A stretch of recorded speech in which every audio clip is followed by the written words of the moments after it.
Hello everyone and welcome to the channel. As I'm sure most of you already know, the critically acclaimed 2013 action-adventure game The Last of Us is being adapted for TV. Media has been overwhelmed by marketing for the show, and while early reviews are largely positive, some of the fans of the game seem to be a bit concerned with how it may turn out. I'm a little late to the party on this one, but after diving down a weird rabbit hole of strange articles regarding the show, I decided to take a closer look at this. It's not the least bit surprising to me that fans of the original source material are becoming increasingly more and more concerned over the adaptation of this game. Video game adaptations of late, and honestly just in general, have historically been not so good.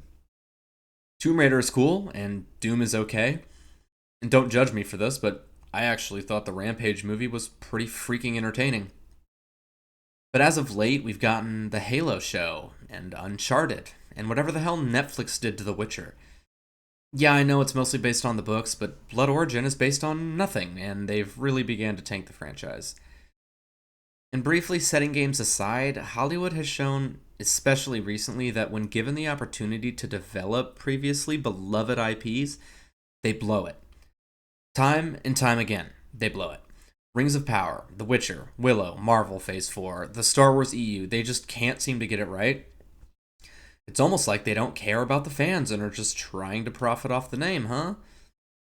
Well, this is obvious enough, and with the money to buy these IPs, who can hardly blame them for trying, I guess? But that's the point. They don't try. See, this is the part I feel like they miss. We want more Star Wars. We want more Tolkien. We want video game adaptations. We just want them done right. That doesn't make us toxic, as the Hollywood media likes to call us. We just want the same love and care put into the projects as we feel for the IPs. We would be their biggest fans.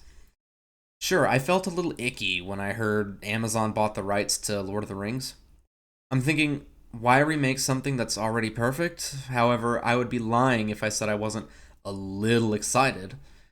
The closer we came to Rings of Power, the more I realized we were screwed. This is how I felt about The Last of Us. Yeah, the story of the first game is almost perfect, and it seems like it would be really hard to mess up. However, something tells me Hollywood will find a way. But that doesn't mean I'm still not a little bit excited to check it out. You get my point. The media is also doing that thing they do where they call fans toxic and racist and so on and so forth because it just seems to be their new favorite thing to do. Insult the fans before the show even comes out. I've actually not seen any evidence of this other than some really strange articles I read the other night. I'm sure there are some jerks out there. There always are, but to act like there is this large community of toxic racist fans attacking the actors, I feel like that's not exactly the case. I can't get over how common this is becoming. It's so freaking crazy to me. I talk about this at length in a few of my other videos, but in short, I've definitely began to notice this phenomenon in recent years in regards to a number of Hollywood adaptations of formerly established IPs.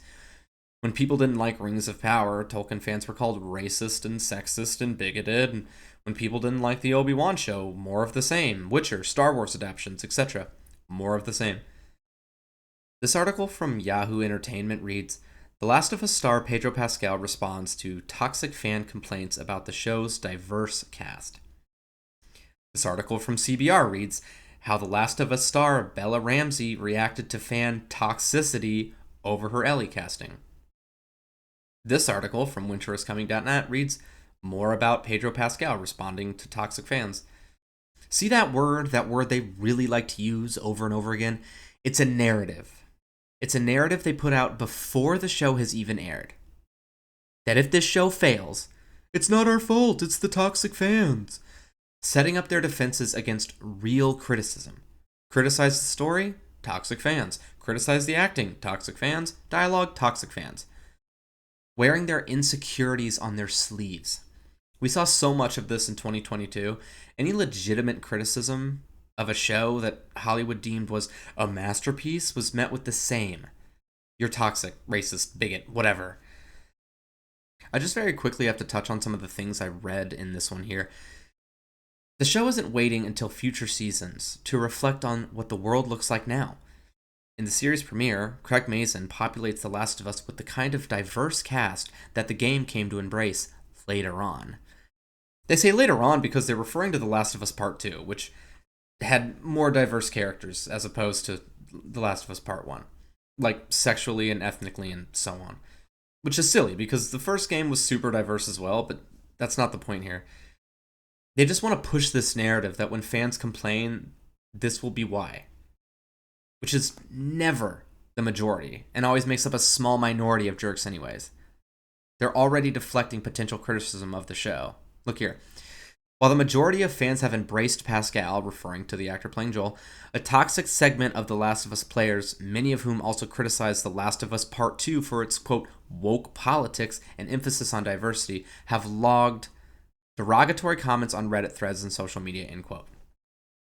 Again, The Last of Us 2 got a lot of valid criticism that had nothing to do with diversity. They spit on, quite literally, the character that so many players had come to love. The gameplay is hardly an improvement from the title released 7 years prior. And the story itself is so bad, it's not even believable. None of this has to do with diversity, but I'm not allowed to criticize it, because then I'm toxic, I guess. I see articles that read, The Last of Us star Bella Ramsey says she's gender fluid, and I think, okay, and? Great. We don't care. They keep talking about diversity and gender like it's all everyone wants to know about, and I don't think that many people really care. I'm happy with Pedro Pascal as Joel. I don't think he's an incredible actor, as everyone's kind of been saying lately, but I think he's pretty good and will play a pretty good father figure.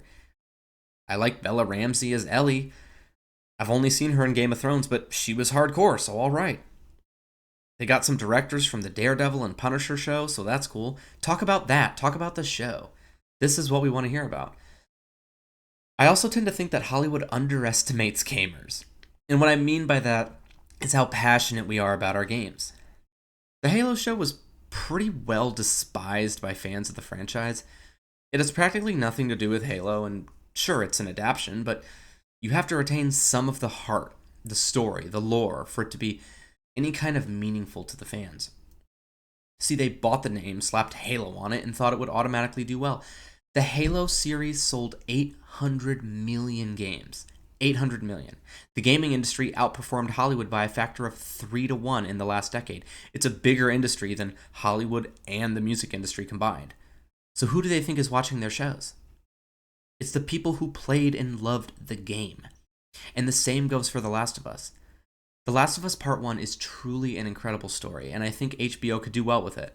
I know that seems like an odd thing for me to say at the end of this video, but I really do. After all, one of the only shows I liked last year was House of the Dragon. In terms of The Last of Us, I think the casting is good, and the creators behind the show are good too. I think the story of the game is fantastic, and so long as they don't deviate too far from it, it could really turn out. However, after seeing some of these articles and these narratives, I have to say, I am indeed concerned for what this show may become. Well, that's the video, everybody. Please subscribe. I really like making these, and I'd like to keep making them, so please subscribe. If you stuck around this long, thanks for watching, and I hope you have a great day.